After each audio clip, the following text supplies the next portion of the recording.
The great thing that really Jackson want to be able to come to talk to us about is the mindset around money, because ultimately we can be growing businesses and we can be doing all the right things, but there are things that hold us back from really breaking through to the other side. So quick little intro.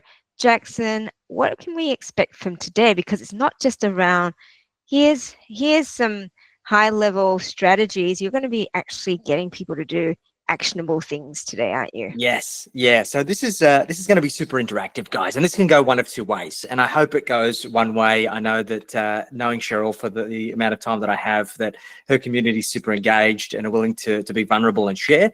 But one way is you can be passive. And look, I hope that I can impart some principles and some strategies and things that are going to help you add value. But where you're going to get the most value is where you play full out and you take what we talk about today, you actually start applying it, and you leave with the work done. So I'm going to share with you stuff that I've used to help my clients build over $3 billion in combined wealth. And these are also strategies that I've used personally to now build a $30 million business.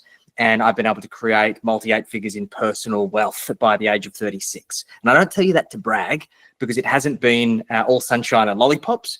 I tell you this because these are the things that we practice and we preach every single day. And this is particularly important to me, help working with people who are in the financial services and wealth space. And I suspect for most of you guys here, you're buyer's agents, or you're in real estate, or you're running a professional services business. And I also acknowledge that being in that space, we can sometimes become the plumbers with leaky taps. We're so busy putting everybody else first and helping everybody else achieve all of their goals and aspirations that we sometimes put our own personal planning on the back burner. So I'm hoping that this can be a catalyst to help you move that needle forwards. And this is going to be super pragmatic. I'm not a kind of a woo-woo guy. So I'm hoping that we're going to give you some breakthroughs. But the reason why I built this system around the millionaire mindset is I used to call it the $1 million mindset, and this thing called inflation means that $1 million isn't worth much anymore. But I found for so many people, they hit their head up against this invisible ceiling of wealth, particularly when they're in business, right? Like, I'm sure that all of you who are here, you have an understanding of the things that you need to do in order to work towards financial freedom. You're potentially even clear on the order in which you need to implement that in order to bridge the gap from where you are to where you want to go. But for the vast majority of people, for one reason or another, we hit our head up against this invisible ceiling. We know what we need to do. We might have the tools and the resources to do it, but we never tend to capture the opportunities that are available. And we always have this kind of 20/20 vision in hindsight of like, oh, I wish I did that. If only I bought an investment property in Sydney 10 years ago, right? If only I insert whatever the excuse is here. And what this comes down to, guys, is understanding what I call the freedom factors. Through working with thousands of clients, I've worked out that for the vast majority of us, we need to break down our wealth journey into really 3 core components. One is the tactics. We all need tactics. We need tools in the kit bag. There are things that we need to do that get us to achieving what we want, right? Buying more investment property, paying down debt, contributing to super, investing in the share market, building hopefully a valuable business that we can one day sell. We understand the tactics. Now, the next level below that is the strategies. How do we sequence and order the tactics in such a way that magnifies the result? Because getting the sequencing right has a significant impact on the outcome that we derive. I'm sure you guys can attest to that, right? Like if you get the sequencing wrong, the strategy can do more harm than good. And I think for many people, they get caught up in the complexity of the strategy. And then we've got the systems. The systems are ultimately about how do we organize this in a way where we have a predictable input, a predictable process, which produces a predictable output, in many cases providing us with a significant amount of leverage. And I don't necessarily mean financial leverage. I mean that we have the ability to continue to magnify those results or disconnect our effort from the results. And the issue here is that for so many of us, we don't spend enough time reviewing and optimizing the systems. And one of those systems is our mindset system, because until we can lift that invisible ceiling, we cannot expand within that newfound capacity.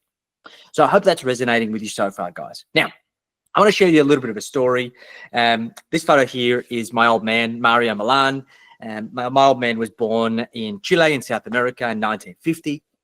And his dream in his life was to serve his country. He was very patriotic, loved his country, and he wanted to do his best to defend the people. Now, unfortunately, shortly after my father joined the military, there was a fascist uprising led by a horrible human by the name of Augusto Pinochet, who basically put all of the country under curfew, implemented this fascist regime, and there were a lot of people that were kidnapped and tortured, and there was a lot of horrible things that were done.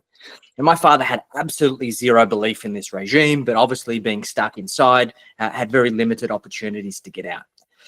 And fortunately for him, his fate fell that he was able to flee Chile as a political refugee and come to Australia with basically nothing more than the clothes that he had on his back. And he knew that he'd been given a second chance to come to the land of opportunity that is Australia and to create a really great life for himself and for his future family that he would create. And this is really where my story of money mindset begins. Now, my old man worked tirelessly, and like many of that generation, worked 16-hour days, 7 days a week for as long as I could remember. And I remember as a kid, like, we didn't have much money and we couldn't afford a car. And my dad worked very hard, but he also wanted to be there for me. So every morning and every afternoon, he would take me to school and pick me up. But he created a bicycle with a fabricated seat on the back, and I would sit on that seat and cling to his back as he'd pedal to and from school each day. Now, I remember this because heading to school, there was a hill that he needed to climb. And every single day he approached this hill with the exact same strategy, that he'd drop down into the low gear and he'd struggle to pedal up this hill, and he would repeat the same 4 words over and over. No pain, no gain. No pain, no gain. And this became a metaphor for his life, whereby, like many, he devoted 40 years to squirreling away every last red cent, basically working himself to the bone with the intention of retiring at 65 and then enjoying 20 years if he was lucky. Now, I don't know about you guys, but I'm not super motivated by that choice, but that was his choice. Now, we fast forward to 2017, and my father was diagnosed with late-stage pancreatic cancer at the age of 66, 1 year after he was supposed to be living his dream from a lifetime of sacrifice. And he was given weeks to live. And as he lay there in his hospital bed clinging to life, he regretted a lot of things. Because, of course, the life that he was sacrificing for had been taken from him. And as he pondered his choices, he gave me one last piece of advice. And he said, Jackson, every single person in this world has 2 lives. And your second life starts when you realize that you only have one. And he died shortly thereafter. Now, as unfortunate as that was, that I lost my best friend, it was one of the best lessons that he could ever teach me, because my second life started on that day. And I realized that I owed it to him, and I owed it to my clients and people who consume my books and listen to my talks to find a better way. So I developed our signature system that we call the Wealth Mastery Machine. So in a nutshell, guys, we are all trying to create financial freedom. And like, I'm sure if we go around the group here right now, which we're going to do shortly, each of you is going to have a different explanation of what financial freedom means to you. And if we simplify it, it is about being able to do what you want, when you want, with whom you want, if you want to do it at all. Now, there are only 3 reasons why people do not create that financial freedom. 1, they do not have a plan. They've got a rough idea of what financial freedom means, but they do not have a plan that gets them from where they are to where they want to go. 2, they do not have the cash, right? Like, you know that you need to buy more property and invest in the share market and put more money into your super and build a valuable business. You know all of these things, but people do not have the cash to do those things to the level that they know that they should to get them to financial freedom. Or 3, there's no consistency, right? Like, let's face it, business is volatile. It is all consuming. And we're never going to make one single decision that is going to skyrocket us to financial freedom the majority of the time. Some people get lucky, win the lotto, but for the vast majority of us, what gets us to financial freedom is regular, repeated, consistent decisions, right? So a quick pulse check, guys. Let me know in the chat, which one of those is having the biggest impact on you right now? No plan, no cash, no consistency. It could be all of the above. Let me know. And this is a safe space, judgment-free. We're all here for the same reasons. So let me know in the chat. No consistency, Bruce? I hear. Yep, Rafiq, similar.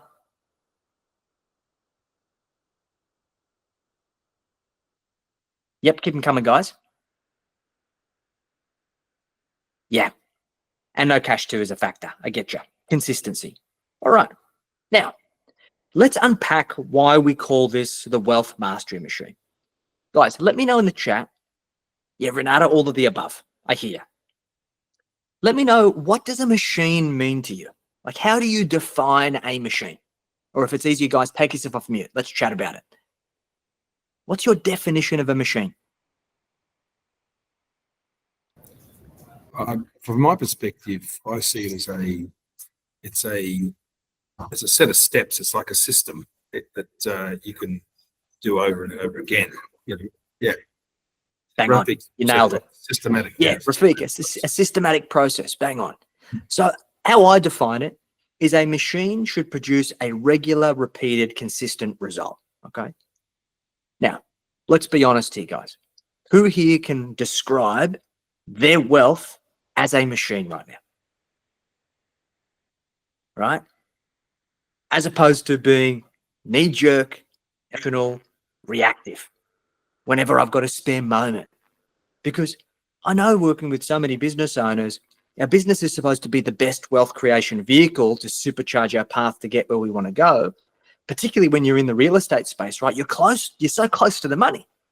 However, we often reposition that business as the be-all and end-all of our existence, and our own wealth building decisions are often put on the back burner and not prioritized as much as they should. So how do we fix that? We build the machine by focusing on three things. One, we define. We must get crystal clear on what financial freedom means, and more importantly, why it is significant to you. We do that by creating the right money mindset, by creating a roadmap that supports from where we are to where we want to go with complete clarity, and having a simple strategy that we know what decisions need to be made, what tactics, what strategies, and what systems need to be put in play to get you where you need to go.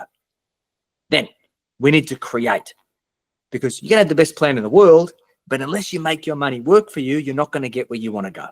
So we need a sustained surplus, because at the end of the day, it's not your earned income that's going to make you wealthy. It's what you do with it. We need to destroy debt or use debt in the right way. And we need to automate our investments. And then lastly, we need to manage, because there's going to come a point in time for all of us whereby you build so much wealth that wealth is in excess of your earned income. Therefore, you now need to go from making money to keeping it and compounding it.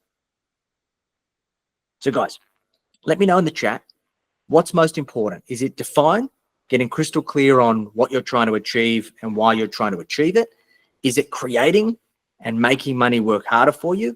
Or is it managing, making sure that you nurture your wealth so it continues to compound and grow? Let me know in the chat. Or once again, it could be all the above. Yep, create and manage. Beautiful. Create, Rafiq. Yep, cool. Manage, Bruce. Awesome. Fantastic. All right.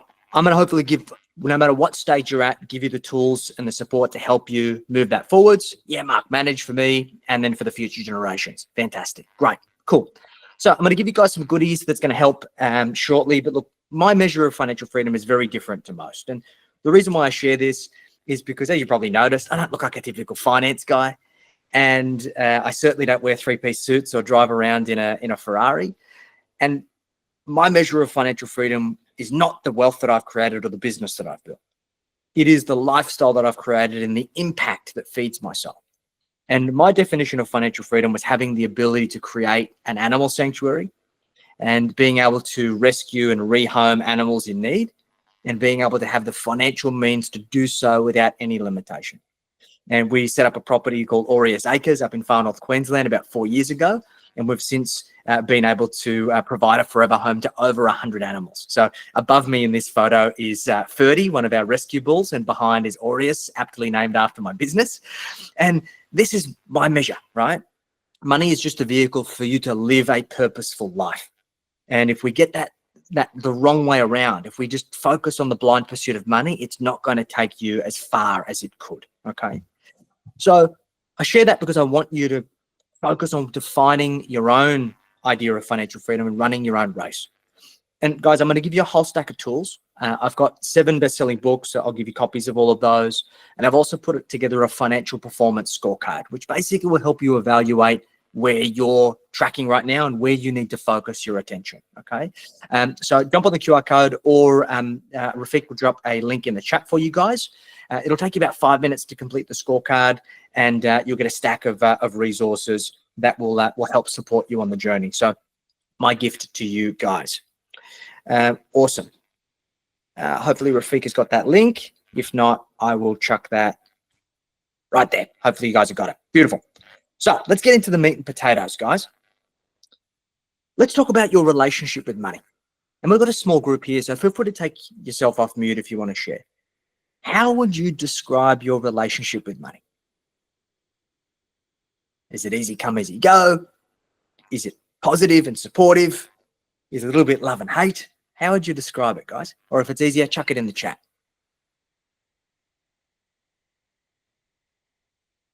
Runs away from me for some reason. I get you, Rafiq. More common than you might think. Many challenges. I hear you.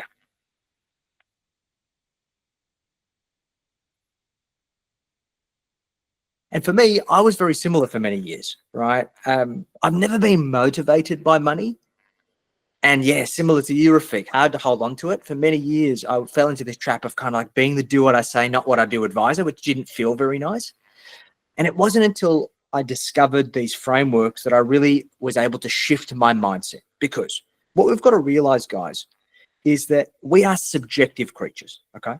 Like, we look at the world through a subjective lens that is influenced by where we've come from, our own firsthand experiences, and we sometimes take that for granted because we think we're objective creatures, right? We think that when we look at a situation, that is the truth. So it's really important for us to actually take a step back and for us to understand our feedback loop. And yeah, that's a really great point, Mark, because this is a really great part of the exercise. So understanding the feedback loop. There are multiple realities, right? Much like in some cases, when people are involved, there's multiple versions of the truth. And when it comes to money, we need to understand that there are basically 3 considerations. There is the past, there is the present, and there is the future. Awesome. Thanks for sharing, guys. Great. So there was a great quote from William Wordsworth, and I'll quote it. Life is divided into 3 terms: that which was, which is, and which will be. Let us learn from the past to profit by the present, and from the present to live better in the future. But I didn't butcher it. So the point here being, we don't want to allow history to repeat itself. We don't want to allow the experiences that we've observed or the situations that we have survived to determine how our life is into the future. We want to be able to identify the things that aren't serving us. We want to be able to address those things, and we want to be able to take the good, and we want to be able to leave the bad behind and ensure that we're able to control the trajectory. So the first thing we look at, and it's interesting how some of you have used this terminology, so it's great to see that you're already in this headspace. For many of us, this starts with living in scarcity, right? I know that for a lot of successful people, not everyone, but a lot, the catalyst for them wanting to be successful, to build their business, to create wealth has come because of observed scarcity or even lived scarcity. And there's a great coach in the States by the name of Dan Sullivan. Some of you might be familiar with Dan from some of his books. One of his best books is 10X is Easier Than 2X. Another one's called Who Not How. But Dan developed this framework called the scarcity loop, okay? So scarcity always begins from envy, okay? Because usually we look outwards and we see other people, other business owners, other people that we encounter, maybe people we see on social media, and we have some degree of envy, right? Like, Why do they have that? What have they done to deserve that? Like, why is it so easy for them? And usually that's very quickly and directly followed by a feeling of guilt. Like, oh, I shouldn't feel that way. I'm a bad person. I haven't walked a mile in their shoes. I shouldn't think like that. And then usually we then want to blame, right? Not blame that person that we were envious of originally, but blame the macro environment. We blame inflation. We blame interest rates. We blame the economy. We blame the whatever the external factor is, right? Because we want to wear that guilt. We need to dissipate it somehow. And all of these three things are depleting. Like they take energy from the cup. And usually this reinforces this idea that the world is a zero-sum game. In other words, if I lost, somebody else won at my expense. And for me to win, somebody else has to lose. And that's a really hard thing to reconcile. Like, who can relate to this? Who's ever felt like this before? Yeah, it doesn't serve us all of the time, right? So when we can acknowledge it, we can now work at making a simple shift. And the simple shift is very straightforward. So Dan created the opposite, which is the abundance loop. So abundance starts with gratitude. If you find yourself having one of these triggers, right?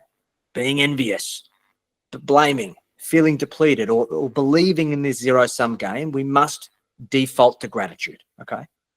Because when we're grateful, it is the fuel for positivity and creativity, right? Because it's like your mind has to be open to opportunity in order for us to even see that it's there. And then with that creativity, it allows us to cooperate, because you're not going to get where you want to go to create the abundance that you want unless you cooperate. You cooperate with your clients, you cooperate with your team, you cooperate with your money, as opposed to it being your arch nemesis, right? And it's through that cooperation that opportunities present themselves. I'm sure you've heard the saying that, oh, you've got to have money to make money. It's not having the money that necessarily creates the opportunity. It's the mindset that got the money that creates the opportunity. And that's where abundance lives. Pretty straightforward, right? So start the process. Let me know in the chat, guys, what are you grateful for?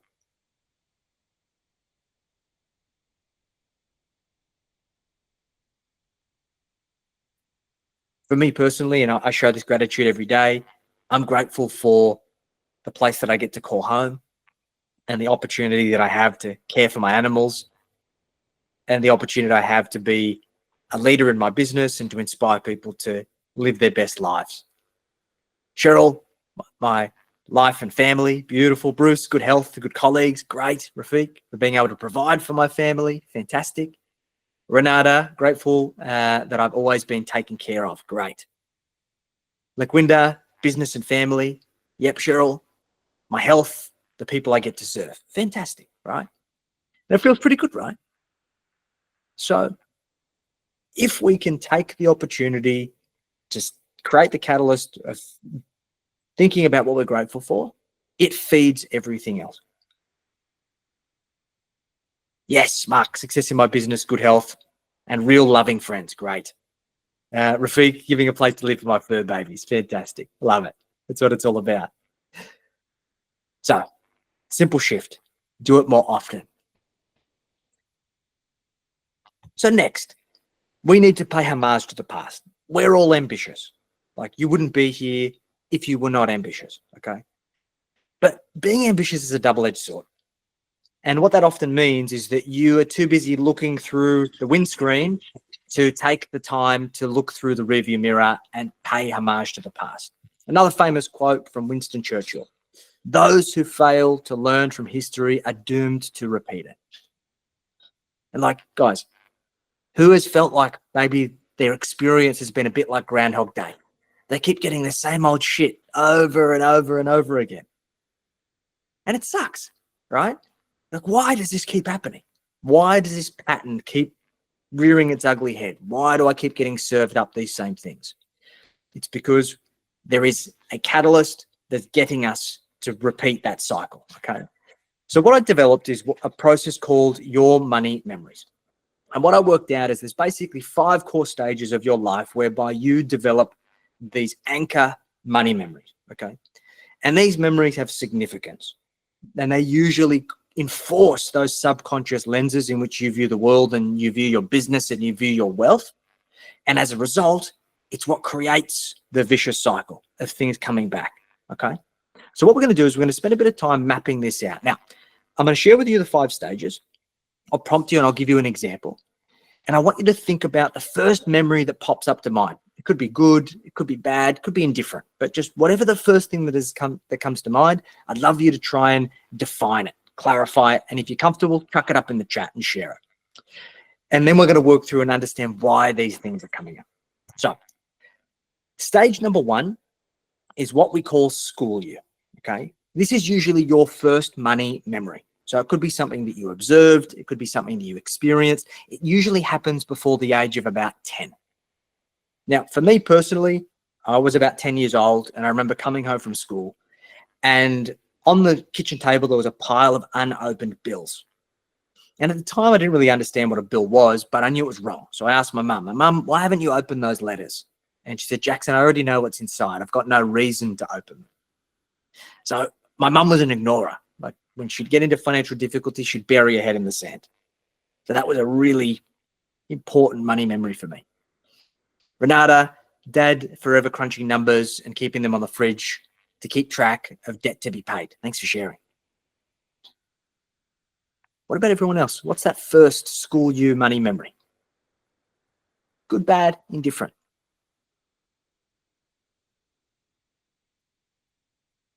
Good, fantastic. Yeah, Cheryl, money didn't mean happiness. Having pocket money and spending it, love it. There's nothing quite like the feeling of having pocket money as a kid. Mark, parents and grandparents working hard and saving their money. Fantastic. Thanks for sharing. All right. Keep them coming, guys. So once you've got that, the next one is real world you. So this is when you went out into the real world and you took on real world adult responsibilities. So it could be when you moved out of home. It could be when you got your first job. For me personally, it was when I got my first job. And I thought I did really good at negotiating my first salary. So I was very proud of that. And in the job that I got when I left school, I got paid monthly in arrears. So I hung out for an entire month to get my first paycheck. And I was so excited. I'd already kind of got basically every single cent that I got. I had it allocated of what I wanted to buy. So I waited for a month, got my pay, checked my bank account, and I had the sharp inhale of breath. Like I've been shortchanged. So I went straight up to my boss and I brought it up with him. Like, I haven't got all of my pay. And he goes, all right, Jackson. Took me into an office, printed out my pay slip, and then talked me through PAYG withholding and superannuation contributions. And I'm like, oh, shit. And like, although logically I knew that those things were going to happen, the feeling of like the government putting their hand in my pocket and taking money out, I've never been able to shake it. Taxes, yeah. So that was my first real world you money memory. What's yours, guys? And Rafiq, thanks for sharing. My dad never knew what debt or credit cards meant. So it was a new concept when I went out into the real world. Yeah, I hear.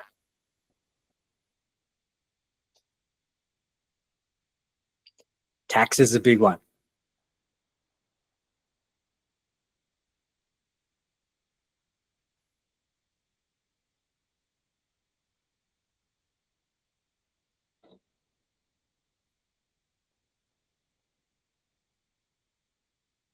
Yep, taxes for sure in the Philippines. I hear. Wanting to invest but didn't know how. Yeah, interesting, Cheryl. I remember people talking about a portfolio, and in my mind, it was like a folder. And I'm like, how do you like invest in a folder? It was so abstract. So it took me a long time to get my head around that. Thanks for sharing. Yeah, where to start? Super overwhelming.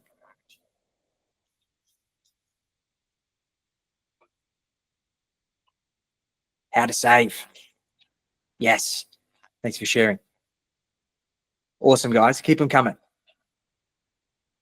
Working 2 jobs to save a deposit for the first property. Smart move. Great.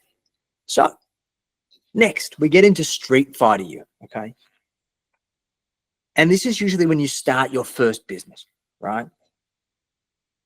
And I know for many of us, when we're working for someone, usually, and we say, the boss is making all of this money, I'm going to go out and do it for myself, or, there's this business opportunity, I'm going to crush it. And usually we don't realize the burden of responsibility of everything we're getting ourselves into as a business owner. So for me personally, it was my first full year in business as a financial advisor. And when I started the business, I got an accountant, we set up a company, and he told me how much I needed to put away. So I put that away religiously. And 12 months later, I had what I thought was a fantastic year. And I went to the accountant to do my tax returns and financial statements.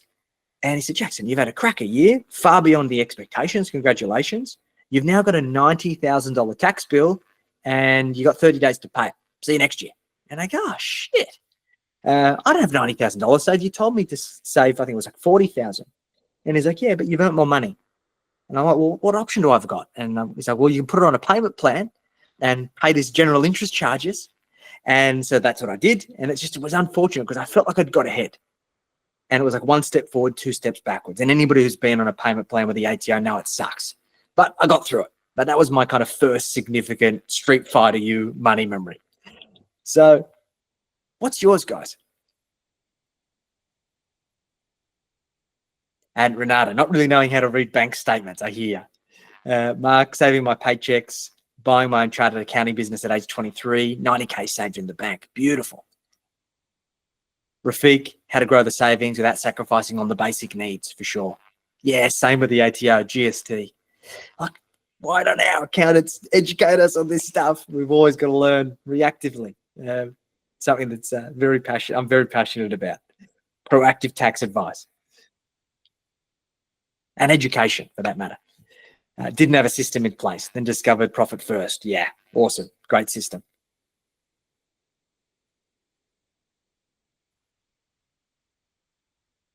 What about everyone else? What's your Street Fighter You money memory?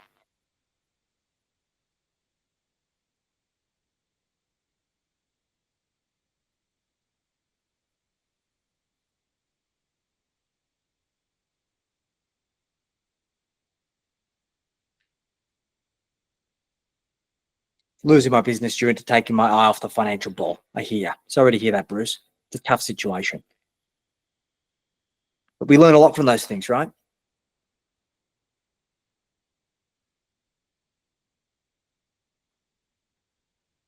Avoiding finances. Yeah, I hear.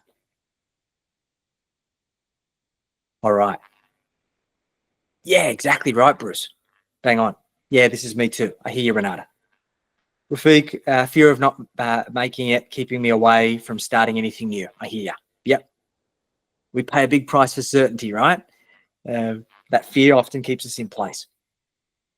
Yeah, managing negative cash flow for the first few investments. Yep, it can sting.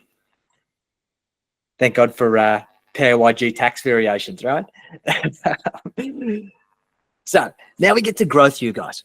So this is when you started to see the light at the end of the tunnel. The hard work started to pay off. You're like, wow, okay, I'm on the right track. And for me personally, it was my first 7-figure year. And up to that point, I'd really struggled with self-limiting beliefs. This little voice in my head that said I'd just been lucky and that the gig was going to be up and I was going to lose everything. And it really had a big toll on me. And around about when I ticked over my first $1 million year, I saw an interview with Bill Gates. And back in those days, even now still, people put Bill Gates on this pedestal that they think these people are superhuman. And this reporter asked Bill, Bill, have you ever struggled with self-limiting beliefs? And Bill basically immediately responded every single day. And I was shocked. The reporter was shocked. My ears pricked up and I'm like, what? How? And the reporter was basically the same. What? So what do you do about it? And Bill said, well, look, every single day of my life, I've got this little voice in my head that tells me that I'm a fraud and that I'm a failure and I'm unworthy and I'm going to lose everything. And I've made it my life's mission to push on in spite of that little voice. And that just clicked for me. I just go, wow, I'm not weird. Like, this is normal. If people like Bill Gates experience this, then that's okay. And I just got to work through it. So that was a huge shift for me. And from that point, my mindset has forever been changed. So what's that growth you money memory? Nice to be like Bill Gates, Renata, 100%. Mark, post GSC leading me to relaunching current business, Lambert Capital. Fantastic. Love it.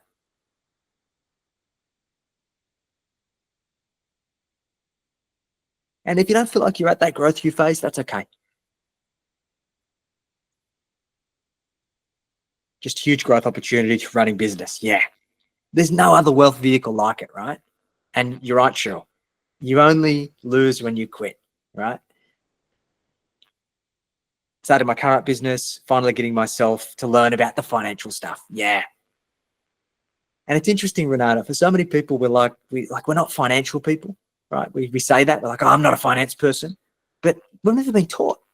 It's interesting. I've done a lot of study in financial advice, accounting, business, and a lot of it doesn't apply to small business, right?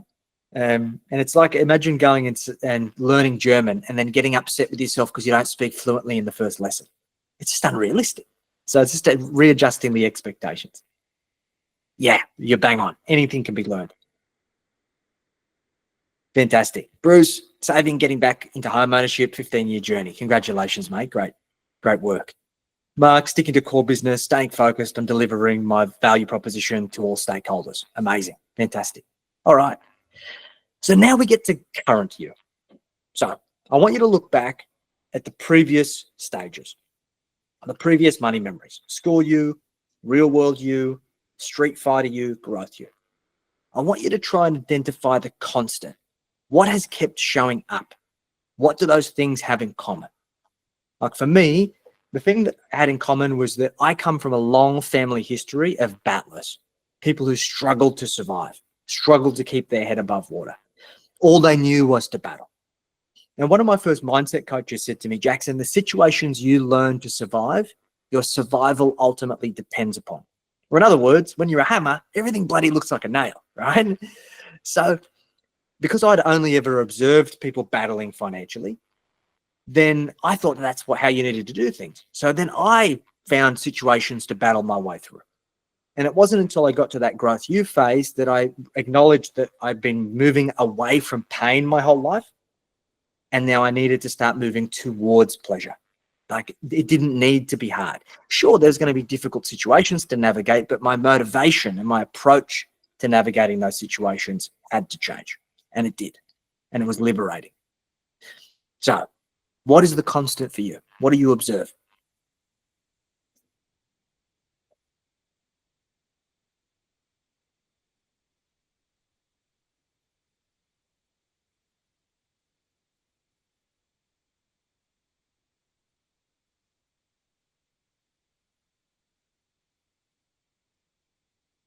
And once again, it doesn't have to be bad. Could be something good. Could be a great constant. What comes up for you?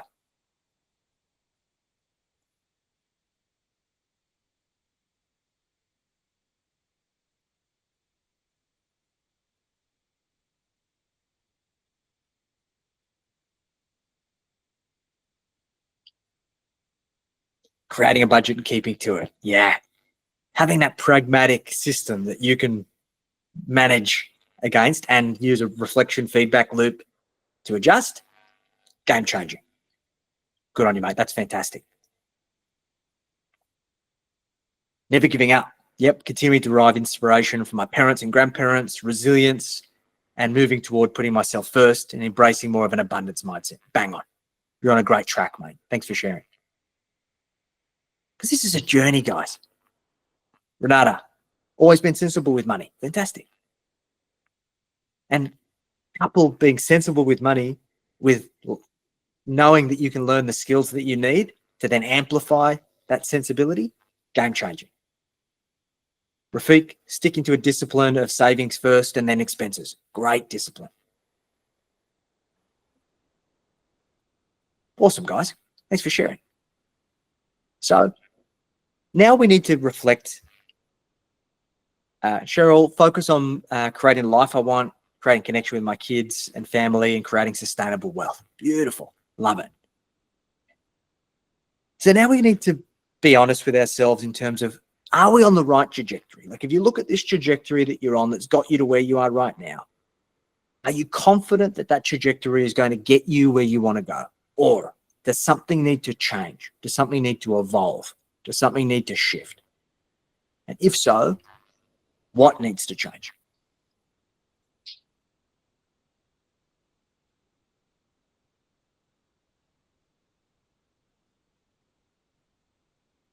And that could be, I feel like I'm doing the right things, and if I just keep doing it, then I'll get where I want to go. Beautiful. But if something does need to change, what is it? Discipline? Yep. Keep falling off track every now and then. And that happens. And I think the big part here, Rafiq, is that we rise to the heights of our ambitions, but we fall to the quality of our systems. So how do we elevate the systems that minimize the impact when we fall off track? Take some time to think about that.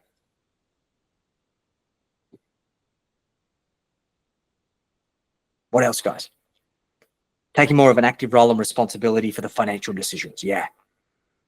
Because we've got a choice here, Renata. We're either a driver, we're a passenger, or we're a handbrake in our finances. And sometimes we're pulling the handbrake and trying to press the accelerator at the same time, right? So trusting yourself to be a great driver and to learn the skills to get you around the racetrack. Bruce, discipline support by an easy to follow system based on the budget. Beautiful. Need better networking and consistency. Fantastic. Awesome. Thanks for sharing, guys. I hope that's been valuable so far. So we've looked backwards. Now we need to start looking forwards, and we need to start defining the destination.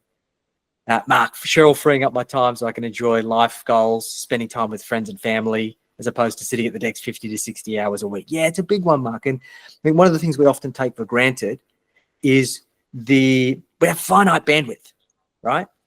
So if we can free up decision-making power, imagine how good the decisions are that you're going to be able to make with that newfound capacity when we're not just grinding all of the time. And I'm confident you're in great hands. Cheryl and the team are going to get you sorted and help you free up so much capacity. So something to look forward to. All right, so let's define the destination. Now, guys, just out of interest, who's done any mindset work before, whether it be like NLP or kind of inner game work or any other kind of stuff like that? Let me know in the chat. Give us a thumbs up. Cheryl has. I know Cheryl loves this stuff. Coach, fantastic. Love it. Awesome. So, look, this stuff's really important. And at the end of the day, this is an inner game before it's an outer game. And like when we're smart people, we're smart professionals, we often just try and use our logic to solve everything. Answers are often within. Now, one of my first mindset coaches said to me, the mind is like a parachute. It only works if it's open. So I'm going to take you through a bit of an exercise. This might be a little bit strange if you've never done anything of this kind of stuff before. It seems like you guys are on board with this kind of stuff, but I just want you to make a commitment to yourself that you're going to approach this exercise with an open mind, because you're going to get a whole lot more value out of it. So if you wouldn't mind just chucking in the chat the word open, make a little micro commitment, and I'm going to share with you a framework that I hope is going to shift some of the ways that you look towards what you're trying to achieve. Awesome. Fantastic, Renata. Thanks, Cheryl. Fantastic, guys. Beautiful. All right, cool. So here's what I'd like you to do. I want you to sit comfortably in your chair. And I want you to put your feet firmly on the ground. And I'd like you to close your eyes for a moment. And I just want you to focus on your breathing. I want you to breathe in through your nose, out through your mouth. And with each breath, I want you to let go of any stress, anxiety, distractions. And with your eyes closed, I want you to look up to the top right-hand corner of your vision. And at the top right-hand corner of your vision, I want you to visualize a current version of yourself standing in front of you. I want you to pay attention to what you can see, what you can hear, and what you can feel. And with that current version of yourself standing in front of you, I want you to ask yourself these questions. What would you like?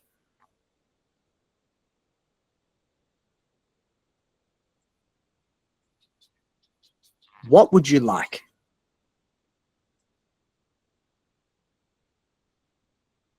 And what will having that do for you?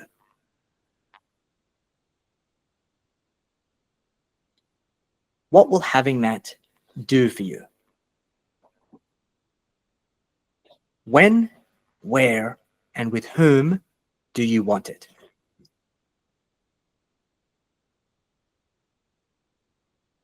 When, where, and with whom do you want it?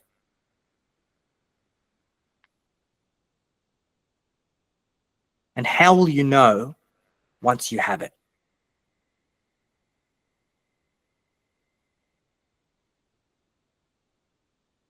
How will you know once you have it? And what might you lose in the process?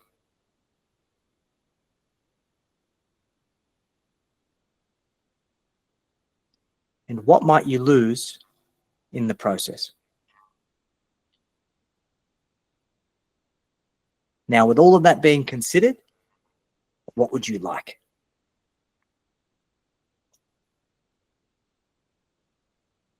Now, with all of that being considered, what would you like? And when you're ready, open your eyes.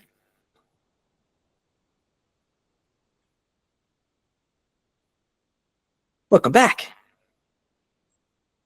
So just take a moment and whatever came up for you, just chuck it in the chat for me. What did you see? What did you hear? What did you feel? What would you like?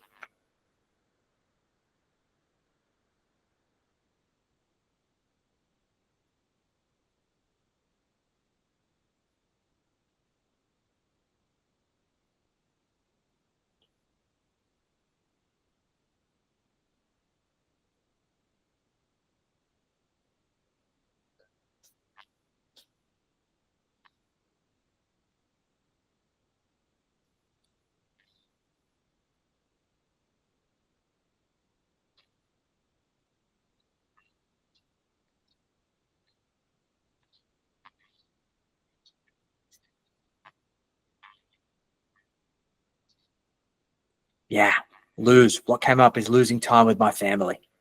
Yeah, I hear. Puts things into perspective, doesn't it? Same. Yeah. So what's really important?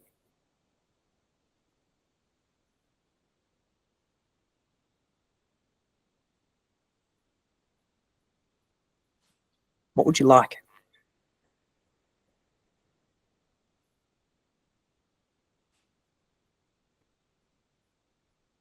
Because for most people, it's not spending more time in the office. Like we want to grow and scale our business, but do we want to do that at the detriment of our lifestyle? At the detriment of the quality of time with our family and our friends? Renata, feeling of being that person that can provide for my family. Pride, beautiful. Mark, very powerful. Consolidated my thoughts, more clarity and focus. My pleasure, mate. Because these are simple questions, right? And like, what did we spend? A minute? 2 minutes? Reflecting on them? And this is often the issue, right? We're stuck in this perpetual motion of being busy. And for many of us, we get to this point whereby we end up going so far off the path of what we would really like that it can sometimes be very, very hard to course correct. So doing this regularly allows us to make the micro course corrections to keep ourselves on track, to ensure that we're living authentically. We're honoring our values. Bruce, 20K per month passive income so that I have more time with my family and my key projects. Beautiful. Super clear. Fantastic. All right. So I advocate that, and you're going to get copies of all of this, guys. I'm going to give you a process that I want you to repeat every 90 days at least, and analyzing and just reflecting on these questions in a quiet space is going to give you the opportunity to just recalibrate, get that clarity. So let's move to the next part, guys. I'd love to hear from you. How far in advance do you set your goals? Like, is it 1 year? Is it 5 years? Is it 10 years? Is it more? Is it less? Do you just fly by the seat of your pants? Like, let me know in the chat. What's the typical time frame in advance that you set your goals? 1 to 3 years? Yeah, 6 to 9 months, Bruce, cool. Quarterly, Renata? Great. 2 to 5 years, Liquinda? Cool. All right. What if I said to you guys, then in the next 10 minutes, we are going to create a 20-year roadmap of all of your goals, dreams, and aspirations? How do you feel? Cheryl is shocked. Bruce is shocked. Because here's the philosophy, guys. Now, if you haven't noticed, I'm a little bit quirky, and that's because I'm neurodivergent. And with neurodivergency comes with a lack of ability to have what we call executive function. And one of the most primary executive function resources or skills is the ability to defer gratification. In other words, sacrifice today in order for a greater tomorrow or future. Now, as a neurodivergent person, I really, really struggle with that. And for many, many years, it was one of the reasons why I very much just kind of lived hand to mouth and kind of YOLO'd and spent all of my money. And I always felt guilty about it because I saw all of the people around me, obviously as a financial advisor, advising clients around the most significant decisions of their financial life, and not practicing what I preach never sat well with me. So I went out and searched for answers, and I discovered something called the marshmallow experiment. Some of you guys might be familiar with it, but it was a study that was done by Stanford University. And what they were trying to work out is deferring gratification a skill that you're born with, or is it something that you learn? So they took 4 and 5-year-old kids, they put them in a room with a marshmallow, and they left the room, and they said, hey, if we leave the room and we come back and you haven't eaten the marshmallow, we'll give you a second marshmallow. They didn't tell the kids for how long, but it was for 15 minutes. Now, think back to your 4 or 5-year-old self. If you were left in a room all of your own with a marshmallow, what would you do? But what they worked out is that 2 out of the 3 kids would eat the marshmallow in the 15 minutes. Some at 1 minute, some at 5 minutes, some at 14 minutes and 55 seconds, right? But 2 out of 3 would eat the marshmallow. And 1 out of the 3 could visualize the benefit of getting the second marshmallow and could endure the kind of pain of waiting to get that result. Now, I don't know about you guys, but I would have eaten the marshmallow before the facilitator left the room. But my neurodivergent mind immediately thought about who wrote the rules. Like, who decided that it was either 1 marshmallow now or 2 marshmallows later? Why couldn't I devise a plan that allowed me to have a marshmallow now and have 2 marshmallows later? Or in other words, have my cake and eat it too. So here's what I developed. I developed this framework called the 20-year roadmap. And it has been the cornerstone of me achieving basically 90+% of all of my goals, of being able to go from living hand to mouth to being able to create now $15 million in net wealth and a $30 million business, and not having to sacrifice and compromise along the way, okay? Because what I worked out, guys, is that it is not an absence of financial means that is the issue, it's the absence of financial planning. Why is that? Most people are what I call one-dimensional planners. They focus on one goal at a time, right? I want to buy my home. I want to pay it off. I want to send the kids to a good school. I want to build passive income. But inevitably what happens in the complexity of life is you have one goal, a competing goal comes from the periphery that competes for the same resources, and you now need to make a scarcity-based choice. Sound familiar? So the importance of this is if we can map out all of our goals and reverse engineer them, we can set an income target and also potentially a time target that allows you to have your cake and eat it too. That's the crux of this. So here's what we're going to do. Your goal, if you choose to accept it, is to get one goal in each box, okay? We're going to spend 5 minutes aside. So I'm going to put 5 minutes on the clock, and we're going to start with the lifestyle side because lifestyle is the most important. Financial goals are just to provide for yours or your loved ones' lifestyle later, okay? So if we define the lifestyle side first, the financial side becomes a whole lot easier. So let me define a lifestyle goal. It's qualitative in nature. So it's free time, it's hobbies, it's holidays, it's interests, it's renovations to the home, it's buying a caravan, getting a Porsche, buying a jet ski, all of these kinds of things. So what I want you to do is I want you to map the goal and do your best to quantify it in either time or money, okay? So I want to put 5 minutes on the clock, and I want you to get at least one goal in every single box on the lifestyle side. I'll let you guys know when we're about halfway. Think big. Don't be scarce. Don't worry about how I'm going to make this happen. Just put it down. Have some fun with it.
All right. So you should be getting about the halfway mark. So you're about 10 years.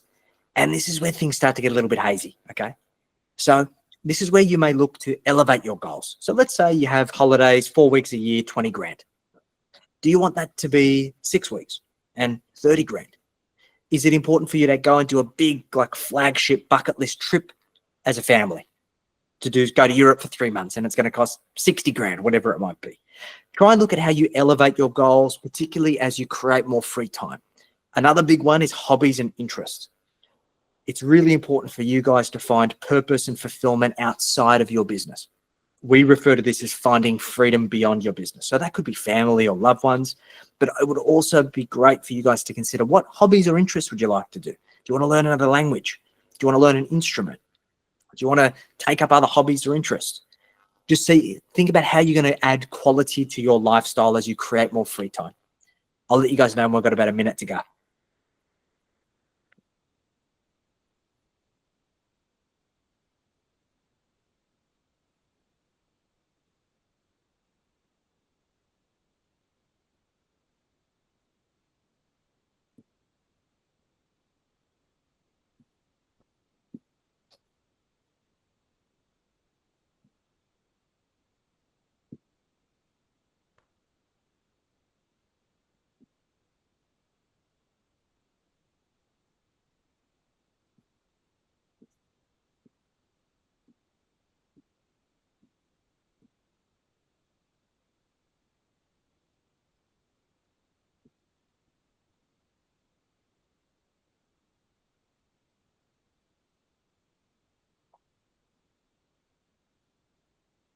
All right, so about a minute to go on the lifestyle side. If you are done, let me know in the chat, what's the lifestyle goal that excites you the most?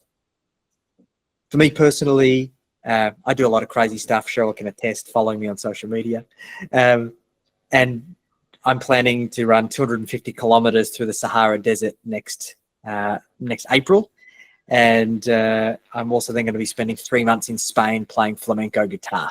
And it's important for me to create a business that allows me to live my best life, to not have to defer because I'm in business and I have responsibilities. So being able to systemize my business and have people that can run my business while I'm absent for 3 months is something that is super exciting. And that's something that I'm really looking forward to working towards.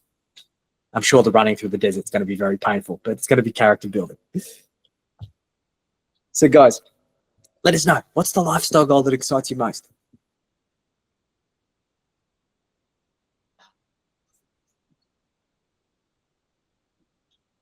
All right. As those come through, if you're done, let's move to the financial side. So the financial side is about the quantitative goals.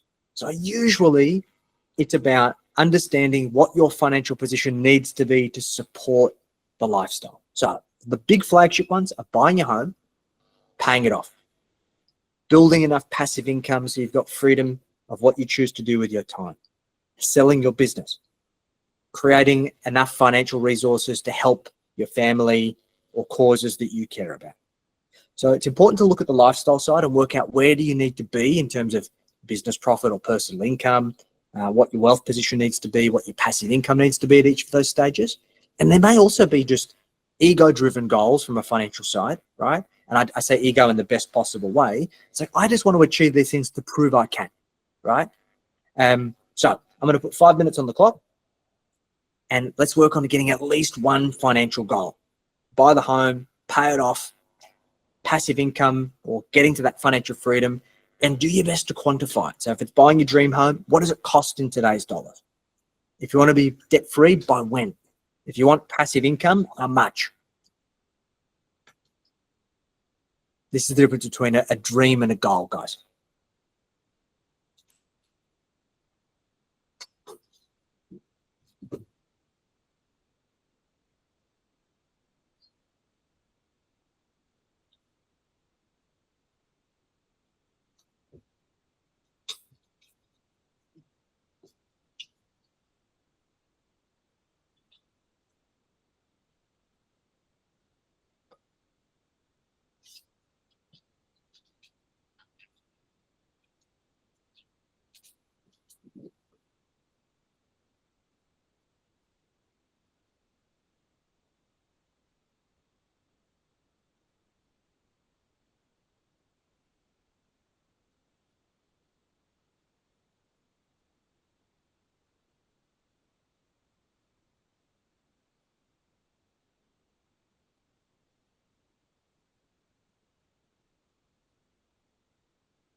All right, we're getting close to halfway, so you should be at about the 10-year mark for financial. So really just think about what's the passive income that you need to be financially free. And then once you have enough, is it important for you to pursue extra, right? Is it about getting to that generational wealth or that financial abundance position where you can give back? Maybe it's helping the kids get into their first property. Maybe it's helping them set up their first business if that's what they choose to do. Or is it about being able to give back to charity? And it's also about considering from a wealth perspective, do you want to be in a position whereby you can live off the passive income and not erode the capital? Do you want to be drawing down on your wealth so it's eroding over time? Or do you want to get to a point where your wealth can continue to compound in perpetuity? So it basically means that by the time that you're no longer on this earth, you can give a sizable inheritance to the next generation and create that true generational wealth. Big things to think about. But do your best to quantify it, even if it's a guess. I'll let you guys know we've got about a minute to go.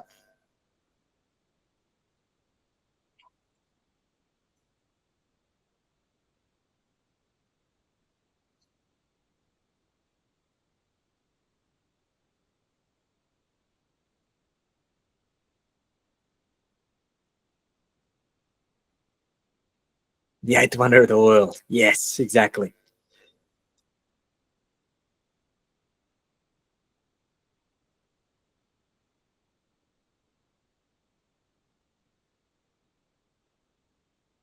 All right, about a minute to go. If you are done on the financial side, let us know in the chat what you're most excited about. And look, here's the interesting thing. As I said earlier, guys, like I've never really been motivated by money. I've always had the belief that if I did what I was passionate about and I did the right thing and I created value in the world, that I would always be rewarded. And I'm very fortunate that I'm at a point where I have financial freedom, and anything else that I create moving forwards is cream on top. But the thing that motivates me is we're working towards building $100 million business over the next 5 years. And it's not for the value of the business perspective. It's that is a byproduct of the amount of impact that we can have in business owners' lives. My thing that I'm very passionate about is trying to build a business that enables more business owners than any other provider in Australia to create a fast track for those business owners to build financial freedom for themselves and their families, to find freedom beyond their business. So that's what excites me. And I still have the financial goals that I'm working towards, but that's just a proof that I've been able to execute on what's really important. It's the byproduct. So guys, I'd love to hear from you. We've spent 10 minutes on this. It's not a lot of time. Are you surprised by how much clarity you were able to get around your financial and lifestyle goals in just 10 minutes? It's pretty surprising what happens when you have some time and space and you've got a framework and you commit to filling that framework. It's pretty magical what we can get done, right? Now imagine that you revisited this exercise every 90 days, right? And this is what I do. Like when I first built this exercise, I really struggled with it, right? I couldn't get past 1 year. And it took the revisiting on an ongoing basis to give myself permission to fill the space, but to also allow myself to recalibrate, because inevitably what's going to happen here, guys, is things here are going to get added and removed. Things are going to get shifted and changed. Priorities are going to move. And having a framework to review this every 90 days allows you to make this dynamic. So I advocate you, if you haven't done something like this already, put a recurring meeting with yourself in the diary every 90 days and call it annual roadmap refresh. I'm going to give you all of the tools. If you've got a significant other and if you've got a business partner, I'd advocate having 2 meetings, one with your significant other, one with your business partner, and go through this process together and refresh it. Because I guarantee you it will change the way that all of you show up in those relationships and how you drive this plan forwards. So I hope that's helpful. So quick pulse check, guys. From what we've covered off so far, what are the light bulb moments? What's been most valuable? Let me know in the chat. Or if it's easier, take yourself off mute. Love to hear from you. These are simple tools, but super powerful when we apply them the right way.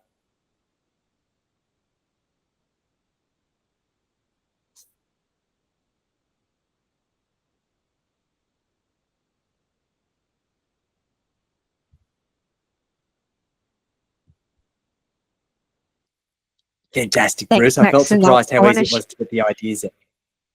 Yeah, I jump wanted in. to just share just in terms of just something that you said, and it was the $100 million business, and it was there's a trigger in my mind that just said, "Oh, that sounds like a lot of work." That was interesting because when you've hit $1 million, you're like, "Oh, that's a big one," and then you go, "All right, the next one's 10, and then the next one, and then but you."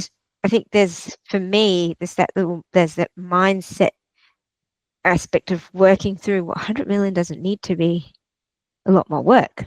Exactly. And we know people here that have $100 million businesses and go, what's really the difference? It's that shift in the mind. Correct. And obviously the aspects that support that, but to be able to go, well, you don't have to be working 5 million hours to build a $100 million business.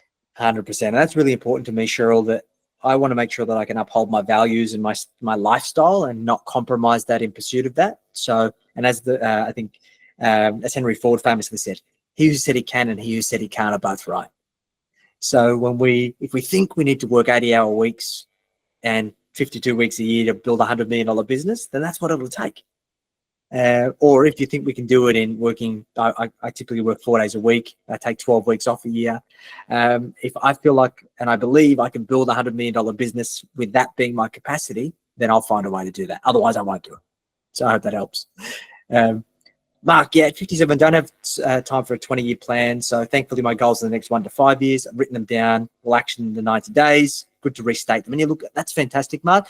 The thing I just will challenge you on is that there's going to be life beyond retirement. And hopefully you live a very, very long time to 100. So I urge you to think about what, through that transitional phase, which I suspect might be selling your business or going into a different life phase, think about what you want your life to mean beyond that. What does your lifestyle look like? And of course, the financial resources to support it. And usually for a lot of my clients, it's just focused on the lifestyle side. How do I ensure that I can live the life that I want? Particularly once business may no longer be there. Or if you're anything like me, I have no intention to ever retire. It's about how do I set my business up to give me the freedom and flexibility so I can love the work that I do and get purpose and fulfillment from that work, because I don't know what I'd do if I was retired. So, hopefully it gives you a couple of ideas. So guys, we're on the home stretch.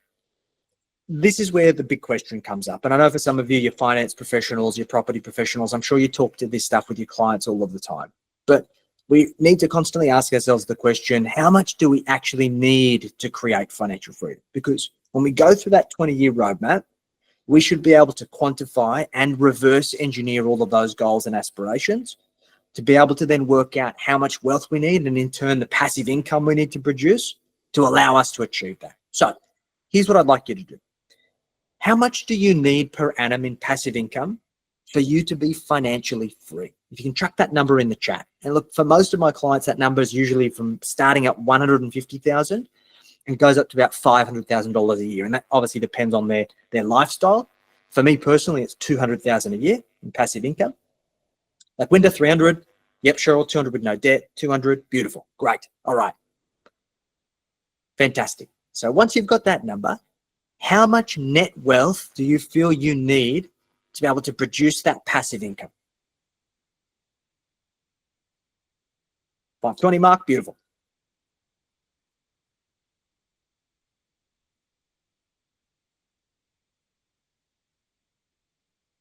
Yeah, about 6.5 mil, 3 mil. So here's a little bit of a back of the envelope calculator. Some of you guys might be familiar with it, but this is the formula that I like to use, which is F3, and we invest with Mark 2 mil, love it. F3 divided by 5 multiplied by 100 equals net wealth. So F3 is the financial freedom figure. What's the passive income that we need? And the underlying assumption here is that you can produce a net rate of return of 5%. And that essentially means that net of tax and inflation, that we should not have to erode the capital. So in my case, it's 200,000, then I need about $4 million in investment assets to produce that. So if you can do that calculation, some of you are pretty close, and you can always adjust your assumptions. How do you feel about that number? Are you confident that you can build that amount of net wealth? Or is the number maybe scary? Fantastic. Cool.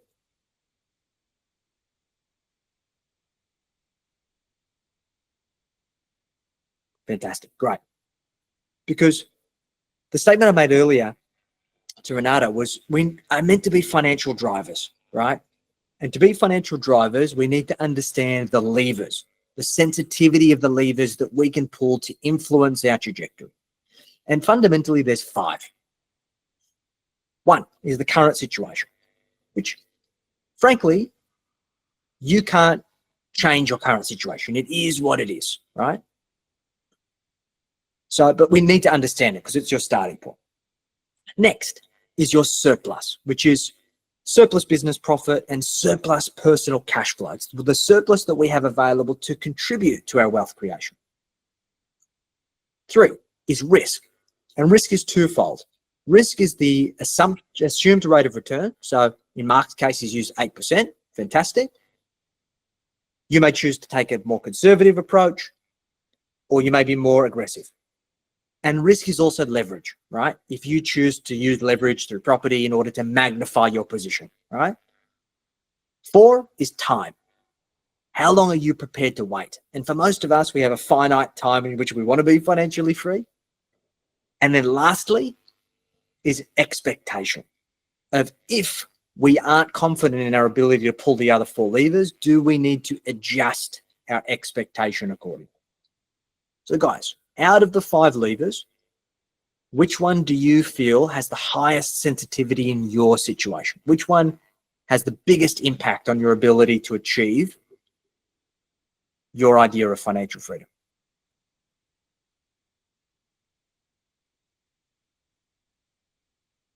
Yes, Renata, you nailed it. Surplus. Why? Well, as we spoke about, current situations on the basis of your past decisions. It is what it is. Risk. You can make risk decisions. You could choose to invest with Mark, who's crushing it. However, you can't necessarily influence that. The market influences those things. You can choose how much leverage you choose to take, but once you've made those decisions, you can't influence it. Time. You want to be financially free by a certain amount of time. You don't want to have to push that back, right? And of course, you don't want to adjust your expectations. That's not why you got into business in the first place. So the key part here is quantifying the assumptions around the other levers, ideally being conservative and realistic, and then working out how much surplus you need to produce. Because the idea here is, if we can define the surplus required, we can reverse engineer that into an income target, into a profit target, into a revenue target, into a client's target, into a leads target. And what that allows you to do is to connect your activity that you do every day in your business to the outcome that intrinsically motivates you.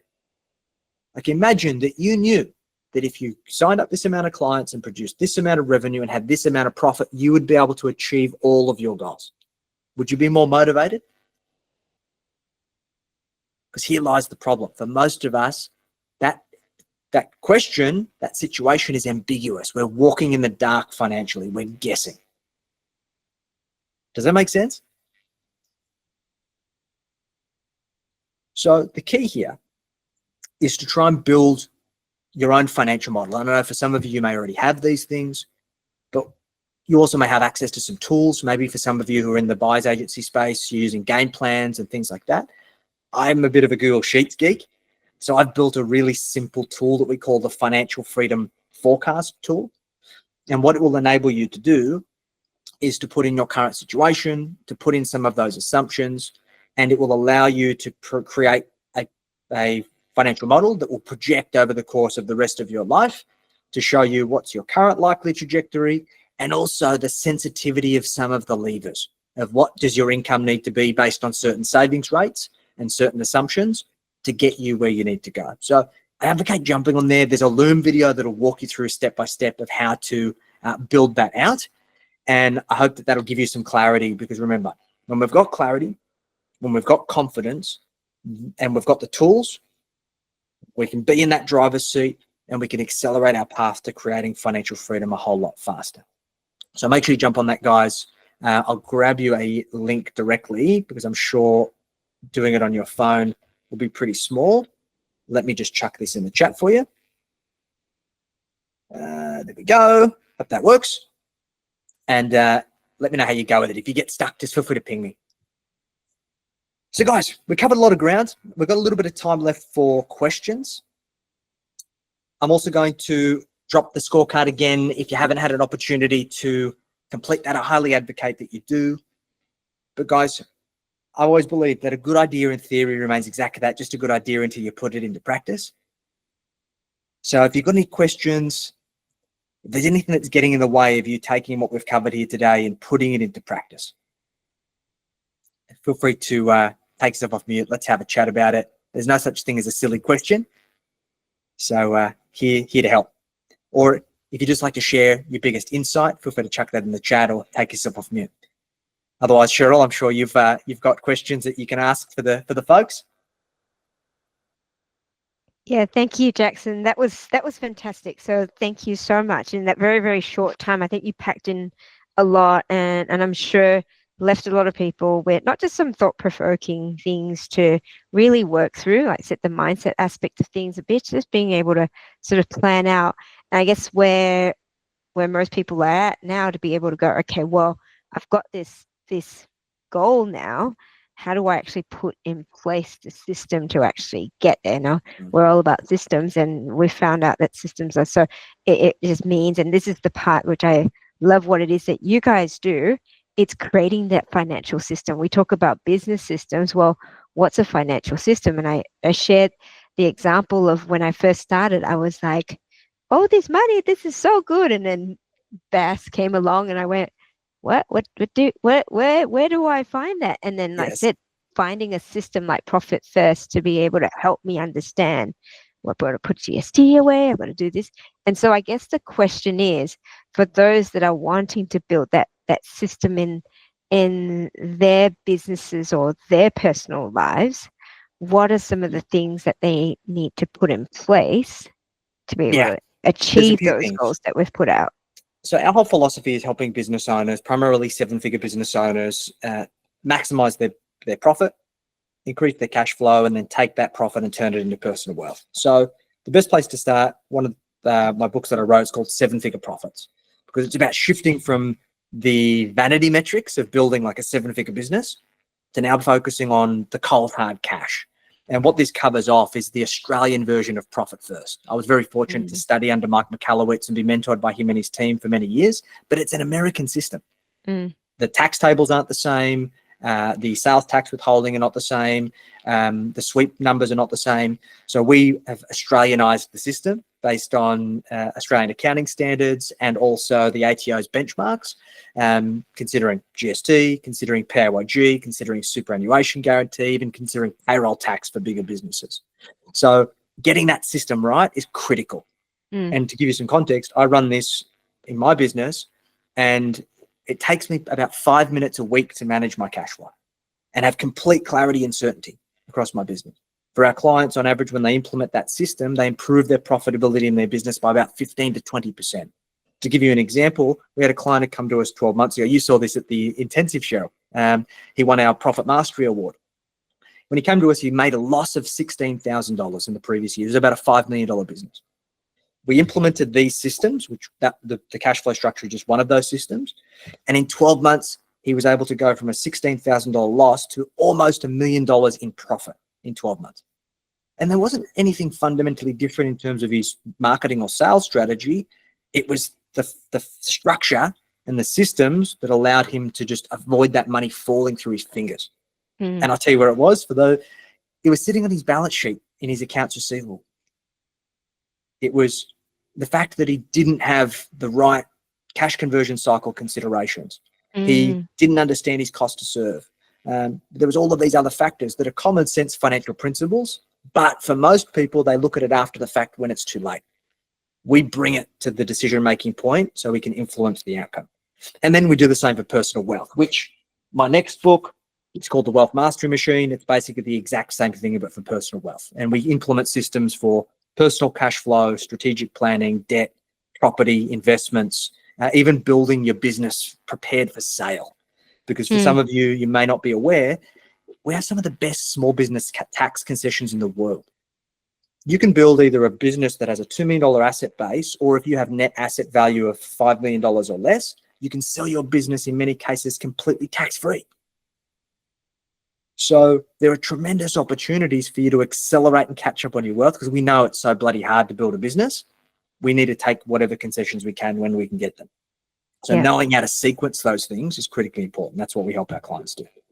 And that part about selling business, I think when a lot of us are starting business, we don't have the exit in mind. It's literally I'm going to hustle, and then I hope it goes well.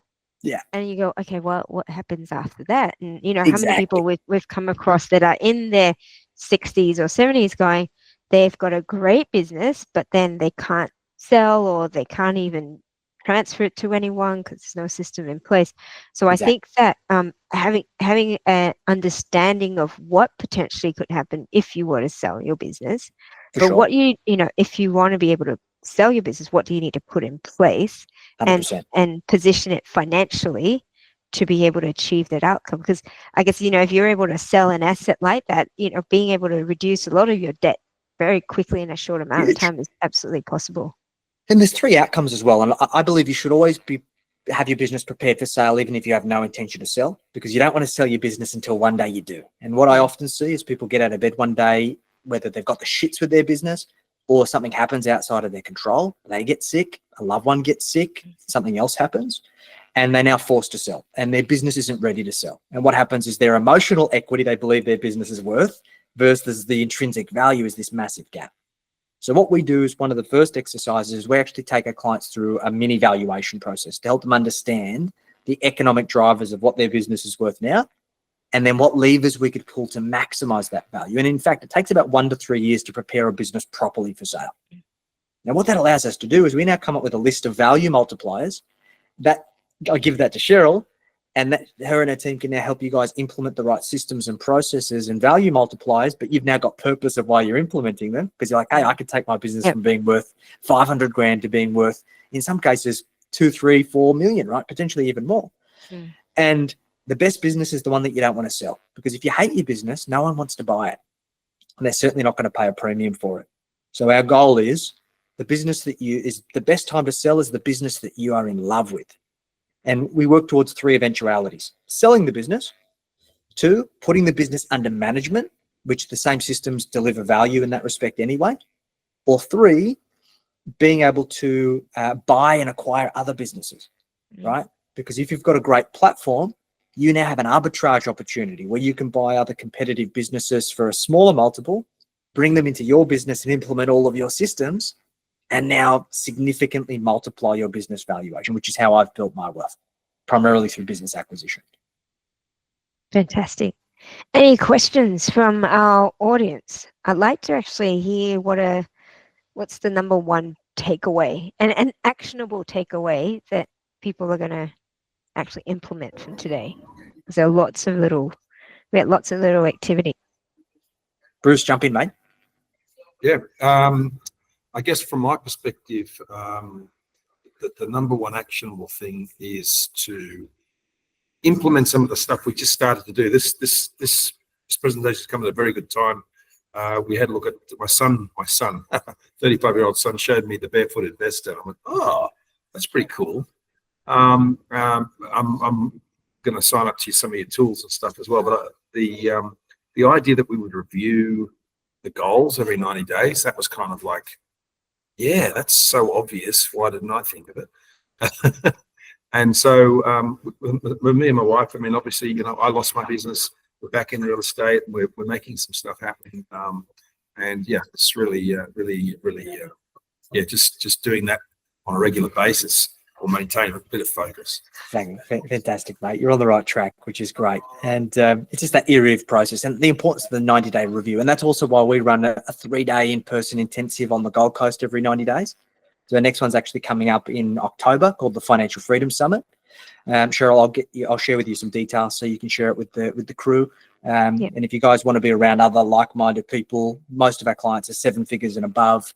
And we just focus on how do we get the right headspace and build the right plan and then execute on it so we can optimize and improve every 90 days.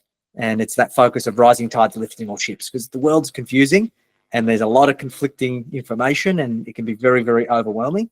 So guys, if you'd like to come along, love to have you join us. Mark, sell my business to Jackson at a low enough multiple so that he can extract the upside. I'm sure we can talk about it, Mark. If you can deliver high enough returns for our clients, there's maybe some magic there, mate.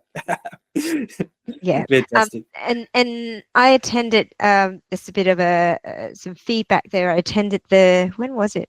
Was it July? It was July, July intensive. It was my first one. It was excellent. I've thoroughly enjoyed. Each day there was, and I'm not sure what the format is. Each day there was a bit of a different theme. But what I really like about how Jackson does it, and being a really sort of systems-driven person, I love tools. And it's not just the strategic side of things. I don't like being told just what to do, and being a little bit neurodiverse myself. I'm like, if you just tell me this, like rainbows, I'm like, da, da, da, da, da, I'm gone. I love having tools and being able to go, all right, this is my target. This is what I need to implement. And this is what we do for our clients as well. We've got tools. And again, having that system in place. So what Jackson teaches is having those systems in place so you can, and it's tried and tested, and he implements it himself and across all the different businesses. I said you walk out of there really having a toolkit to be able to go, this part resonated with me, I'm going to implement that. And then you can come to us and go, I learned this, I need to systemize my business, Cheryl. And like I said, we've got our own framework and tools, but Yes. at least we're familiar with how Jackson does things, and we're able to go, okay, well, what works? How can we customize it for you? Bang on. We're all singing Yeah. off the same song sheet, which is great. Yeah, So, absolutely. guys, don't be a stranger. If you've got questions, please feel free to reach out to me. Make sure you jump on the resources, and look forward to keeping the conversation going. And sure, I'll send you the details on the intensive to share with the folks. And Thanks I'd love so to have you much. guys join us. That was a fantastic session. Enjoy the Thanks so afternoon, much, guys. Jackson. Thanks I'll catch everyone you for soon. attending. Bye. Take care.